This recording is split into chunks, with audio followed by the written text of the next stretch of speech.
So we're going to explore a little bit more about what the unit circle reveals to us about the trigonometric functions. And in this video we'll talk about something I call the most famous trig identity. It's probably just about the most famous formula in all of mathematics.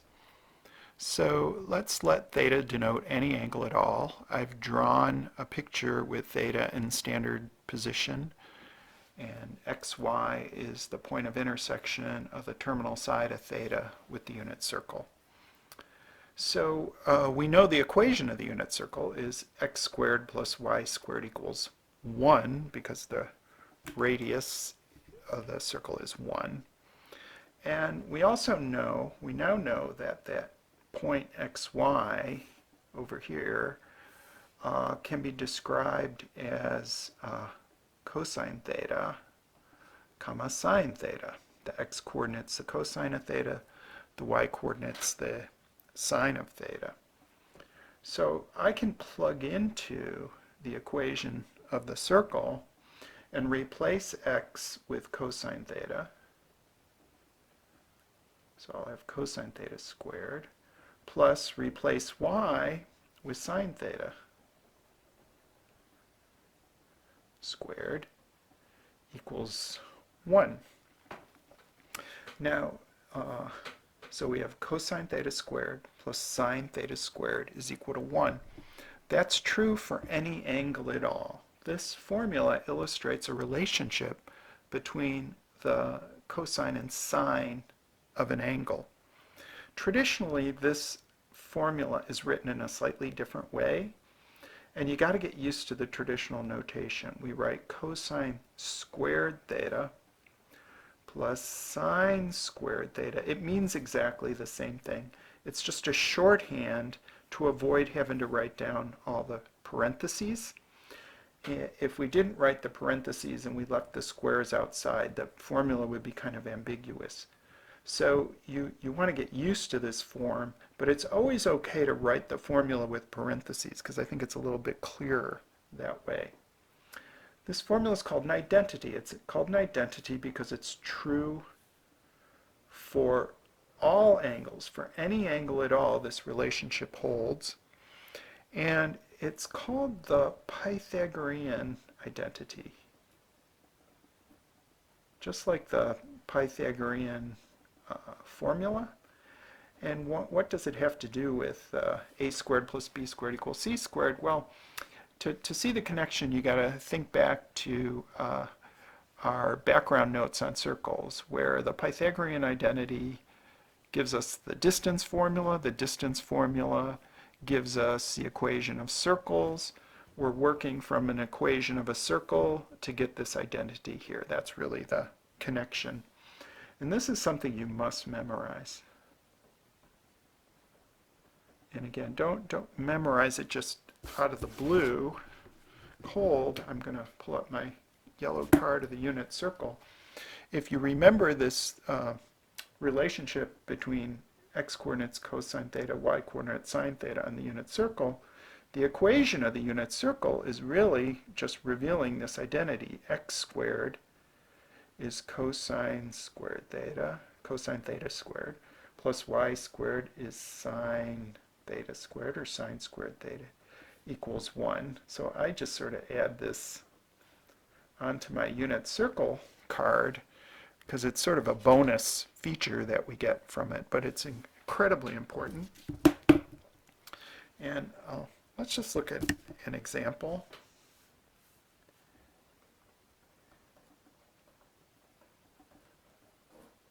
What I'm going to do is let theta equal pi over 6. I just picked an angle at random. Theta is pi over 6. That's the same as 30 degrees, right? So the angle we're fairly familiar with. We know that sine of pi over 6 is a half, and cosine of pi over 6 is square root of 3 over 2. We've figured that out a long time ago, right at the beginning of this course. Now just observe, this isn't really a problem to work out, it's just an observation, that if I take sine of pi over 6 and square it, and add the square of cosine of pi over 6. Now, maybe I should say here, I don't know why I wrote sine first. It doesn't matter. So when we write cosine squared plus sine squared equals 1, you could just as well write sine squared plus cosine squared equals 1. It's equivalent. There's no rule about which one goes first, sine or cosine. So I just happen to write sine first here. And so let's just compute what this turns out to be. Well, sine of pi over 6 squared is 1/2 squared, plus cosine of pi over 6 squared is square root of 3 over 2 squared. 1/2 squared is 1/4. Square root of 3 over 2 squared is 3/4. 1/4 plus 3/4 is 4/4, which is 1. So this confirms the identity. This confirms the identity. And I just want to look at another example.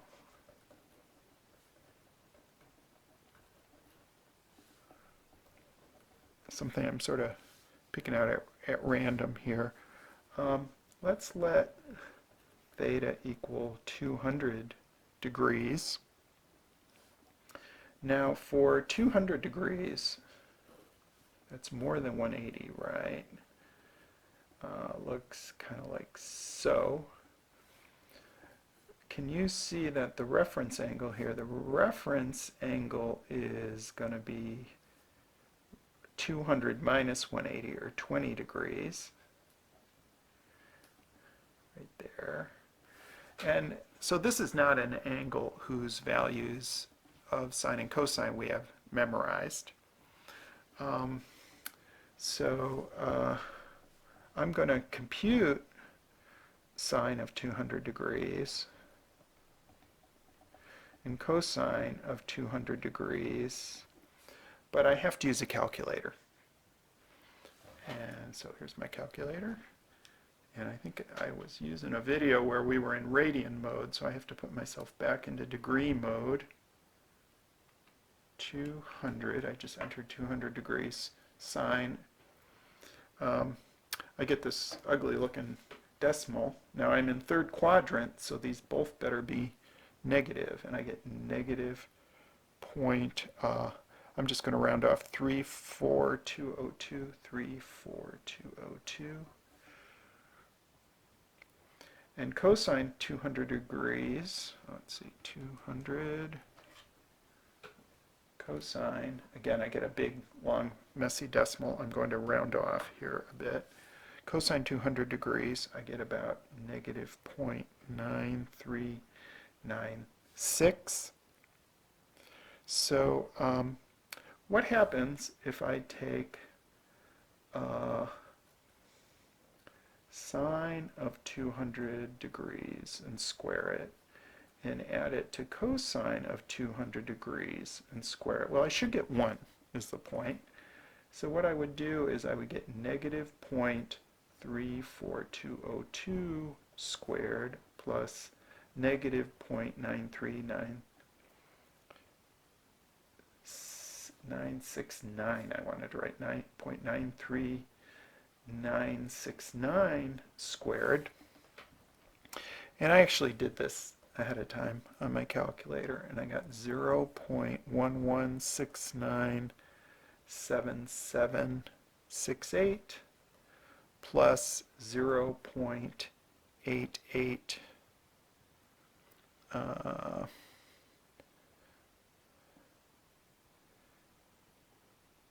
3017,296. I don't know why I have so many decimals written down, and I know I'm running out. I'm trying to fit it on this sheet.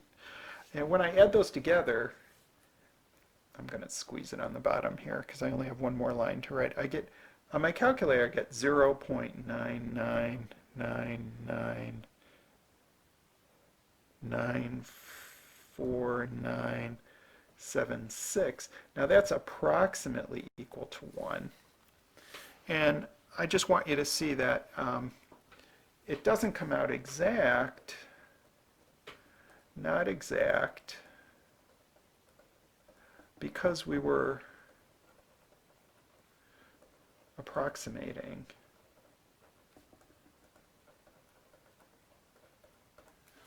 Right, it didn't come out exact because we were approximating. So it would come out exact if we had exact values. But I just wanted you to see that if you use calculator decimals, they're rounded off values. They're not going to come out quite exactly to 1. But still, that's pretty interesting. That's incredibly close to 1, that decimal. And let's do one exercise here. Oh, before we do the exercise, I just want to make one comment about notation too. Sometimes we're going to use the letter t in place of theta to represent the input angle for trigonometric functions. So in this picture on the unit circle, it's just t instead of theta, right? Angle t, this point is cosine t, sine t. There's a reason for doing this that we'll talk about later in the course, but I don't want to talk about it yet. It's just, it will start popping up in our textbook, the letter t. I just want to do exercise 11, where we find sine t and cosine t in this picture. Okay, well, here's angle t in standard position. Its terminal side is in quadrant 4.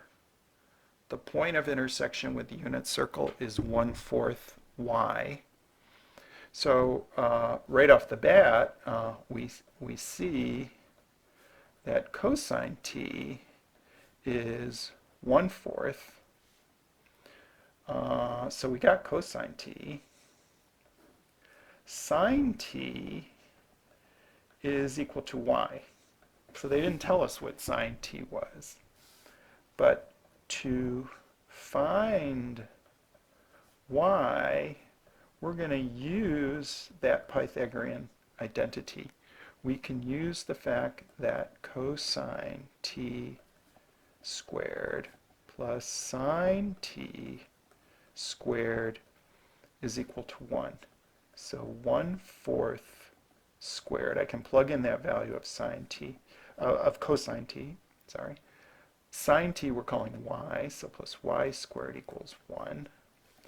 1/4 squared is 1/16 plus y squared is equal to 1. So y squared is equal to 1 minus 1/16. Do a little bit of fraction arithmetic here. Y is going to be, that's 16/16 minus 1/16 is 15/16. That's y squared. So y will be plus or minus the square root of 15/16, or y is plus or minus the square root of 15 over 4. Okay, taking square roots. But now here's an we've done a lot of problems where we've had to take the positive square root. And here's where you gotta note that we're in quadrant 4. Y is negative. So it turns out here that y has to be negative square root of 15 over 4. We gotta know to take that negative value. So sine t is negative square root of 15 over 4. So it's interesting to note that we had to pay attention to getting 2 square roots. Sorry, I went off to the side here. And we actually have to hang on to the negative square root, not the positive square root, for our answer right here. All right, so that's the Pythagorean identity.